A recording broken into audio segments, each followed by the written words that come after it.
cartoon! In conclusion, translation, it sucked. Can we maybe move on to some other holiday specials? Happily, Rudolph the Red-Nosed Reindeer.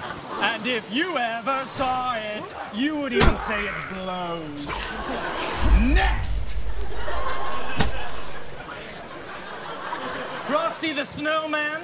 There might have been some magic in that old hat they found, but I'll tell you what wasn't in there, a story.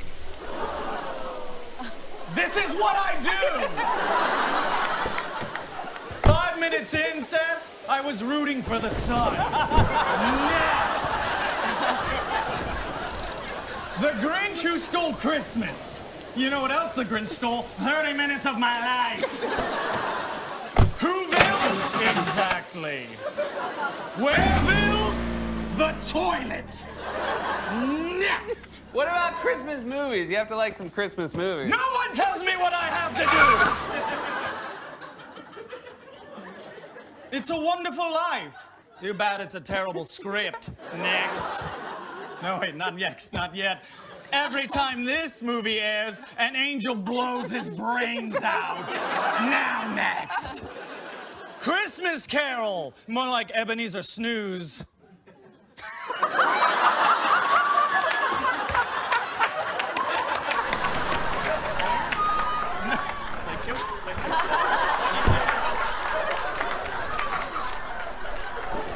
Hey, Dickens! 4 ghosts to tell one story? I guess Tiny Tim isn't the only one who needed a crutch. Oh, and Tiny Tim, good news. You're getting a Christmas goose. Bad news, the cure for polio is still 100 years away. You're going to die. Next! And the dullest Christmas story of all, the story of Christ's birth. I'm thinking I probably shouldn't do this one after the audience went full bitch over the Snoopy joke and every other one since. I wouldn't do it. I'm gonna do it! I thought you might. Let's see. A guy travels across the country with his family to find out the hotel is closed. I liked it more the first time when it was called National Lampoon's Vacation. The first time? Oh, but great, Joseph. Where should we deliver this baby? Oh, I don't know. How about a barn full of hungry animals? Hey, Seth, what do you call Joseph on a donkey? What? 2 asses! No wonder Mary told everybody the baby wasn't his. Jebediah Atkinson! Humbug! This week, the nominations for the 68th Annual Tony Awards were announced. Here with his reviews of some of the contenders is 1860s newspaper critic Jebediah Atkinson.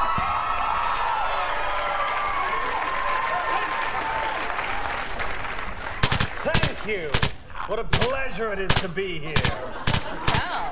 So, Jebediah, did you get a chance to see this year's Tony nominees? Cecily, I have seen every major production of every play in history and have judged each without prejudice. I think you'll find I applied the same even-handed, moderate approach to this year's Tony nominees.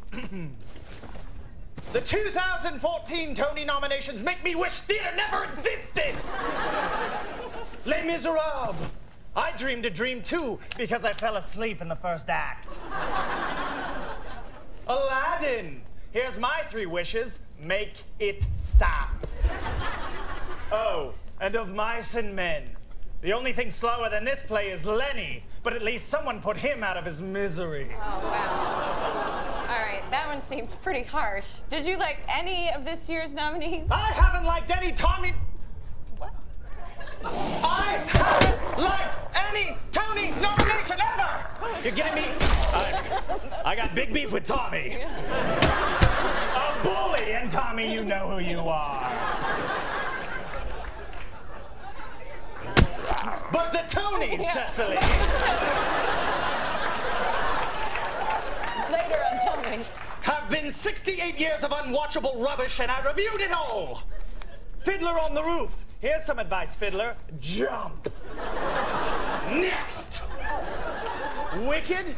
If I wanted to watch a couple of hags screech at each other, I'd watch The View.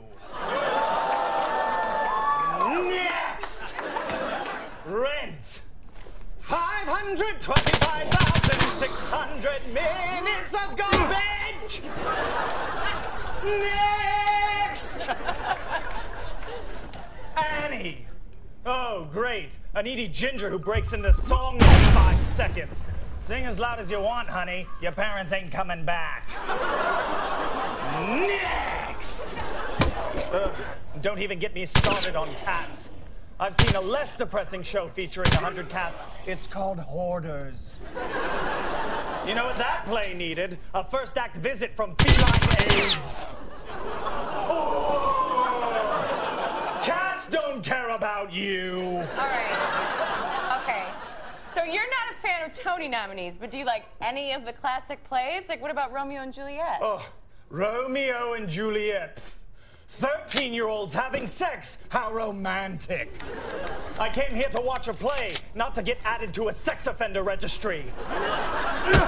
Wherefore art thou, Chris Hansen? All right, come on. There has to be at least one play you've enjoyed. Well, Cecily, there was one play I liked, but I don't think the audience will want to hear the reason after they were such pussies about that cat joke. Yeah, maybe you should. I'm going to!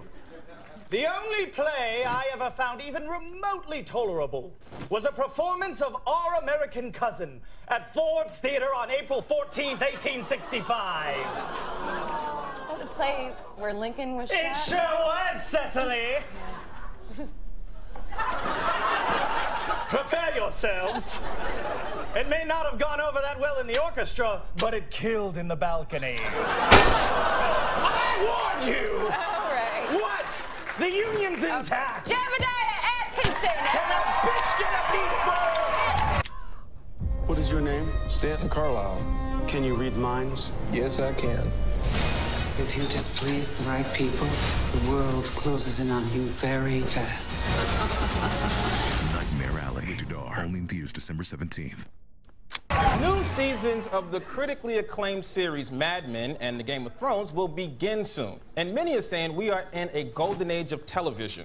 Here with his reviews of some of these hit shows is a man who has been around longer than TV itself, 1860s newspaper critic Jebediah Atkinson.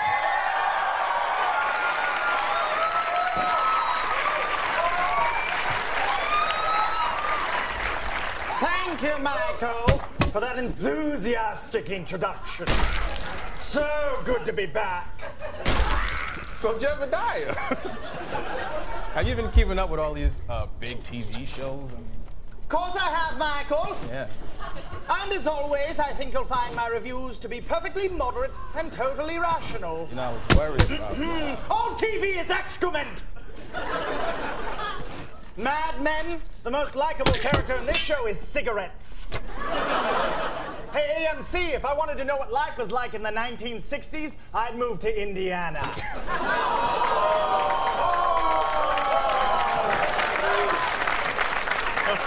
I've been around a long time. It's never been a great state.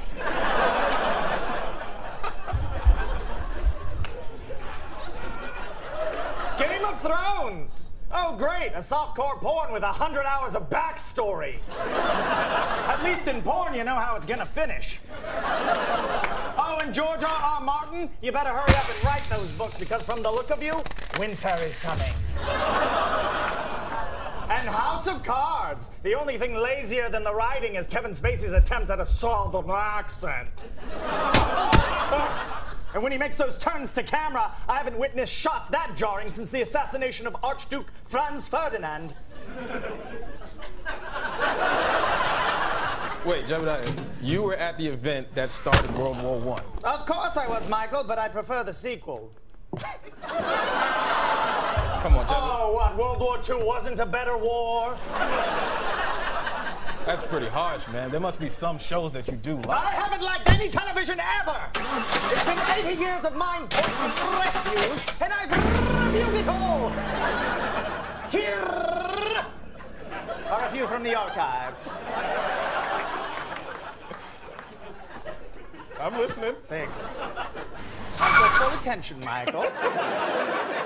The West Wing. The best lines on that show are the ones that went up Sorkin's nose. Next!